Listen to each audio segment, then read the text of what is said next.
थी इज़ा यमुर्रु फी शम्स सुभान अल्लाह बिस्मिल्लाह जॾहिं नबियनि जो सरदार नबी गर्मी जे आलम में सूरज जी तपश में पंहिंजे घर खां ॿाहिरि निकिरंदा हुआ इज़ा यमुर्रु फी शम्स जॾहिं नबियनि जो सरदार नबी हिन गर्मी जे आलम में ॿाहिरि निकिरंदा हुआ कानतिल गमामतो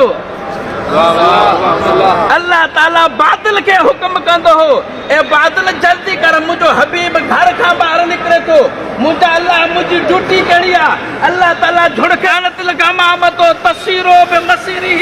मुंहिंजो मुस्तफ़ा ॿाहिरि निकितो आहे हुनजे मथां सायो कर इज़ा तसीरो बि मसीरी मुंहिंजो हबीब हलण शुरू करे तो हलण शुरू कजा वतइफो बितवक़ुफी मुस्तफ़ा रुकी वञे बादल रुकजी वञा